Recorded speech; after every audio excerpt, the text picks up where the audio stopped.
अच्छा আমরা এখন ভিউ পয়েন্টে আছি। ভিউ পয়েন্টের নাম কি? ये व्यू पॉइंट का नाम है आपका गुमाडाड़ा। अच्छा। लपचू गुमाडाड़ा। हाँ। आपका दूसरा रिवर होगा जो नीचे आपका ये वाला जो दिखता है ना, ये कनेक्ट होता है त्रिवेणी में। तो दो कनेक्शन को बोलता है तीस्ता रंगीत। अच्छा। दो कनेक्शन मतलब दो रिवर का कनेक्शन है नीचे। হ্যালো সবাই কেমন আছো? Welcome back to my channel Debarati diaries. আরেকটা মিনি ভ্লগ নিয়ে চলে এসেছি। ওই যে জায়গাটা দেখালাম ওই ভিউ পয়েন্ট থেকে ঘুরে এখন আমরা এসেছি লামাহাটা।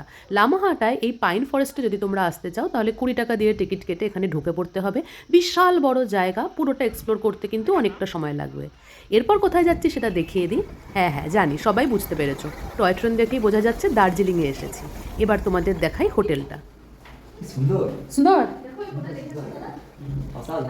ভালোই দিয়েছে না ঘরগুলো। এটা আমাদেরই দিয়েছে তো নাকি নাকি আমরা অন্য কারো ঘরে ঢুকে গেলাম? লামাহাটার ওই বিশাল বড় পার্ক কোথায় সেই ডিটেলসে আর যাচ্ছি না। এই নিয়ে বড় ভিডিও আমি আগেই তৈরি করেছি, আমার চ্যানেলেই তোমরা দেখতে পাবে। এখন আমরা যেখানে আছি সেটা দেখিয়ে দিই। যে হোটেলে আছি এটা ম্যাল থেকে একটু দূরে হলেও হোটেলের সব ব্যবস্থা কিন্তু ছিল দারুণ। এই যে জায়গাটা, খাবার জায়গাটা দেখতেই পাচ্ছ, একদিকে ছিল লাইব্রেরি আর একদিকে ছিল বিভিন্ন দেশ বিদেশের কারেন্সি নোট। আর এই ছিল আমাদের লাঞ্চে মাছ পাবো সেটা আমরা এক্সপেক্ট করিনি। খাবার দাবার ছিল দারুণ। দেন একটু রেস্ট নিয়ে আমরা বেরিয়ে পড়লাম ম্যালের উদ্দেশ্যে।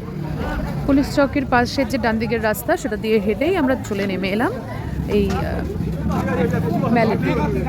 পৌঁছে চা খেয়ে আমরা তারপর বেরোলাম স্ট্রিট ফুডের উদ্দেশ্যে। এর আগে যখন এখানে এসেছিলাম দেখেছিলাম এই যে ম্যাল রোড, এখানে চারিদিকে প্রচুর ছোট ছোট দোকান আছে আর নানা ধরনের স্ট্রিট ফুড পাওয়া যায়। আর সত্যি বলতে ওগুলো কিন্তু ভীষণ টেস্টি ছিল। এইবারে গিয়ে এত খুঁজেও একটা দোকানও পেলাম না, শুনলাম ওগুলো সব উঠিয়ে দিয়েছে। মন খারাপ নিয়ে গেলাম গ্লেনারিজে।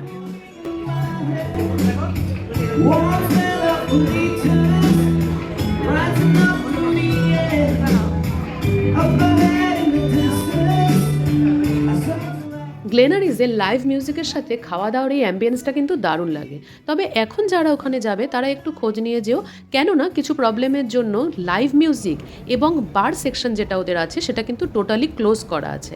তাই যারা শুধুমাত্র খাওয়া দাওয়া বাদ দিয়ে এই লাইভ মিউজিকের জন্যই যেতে, তারা কিন্তু এখন যেতে পারবে না। আজকের জন্য ভিডিওটা এখানে স্টপ করছি। এরপরে কি করলাম সেই সব কিছু নিয়ে আসছি পরের ভিডিওতে খুব তাড়াতাড়ি।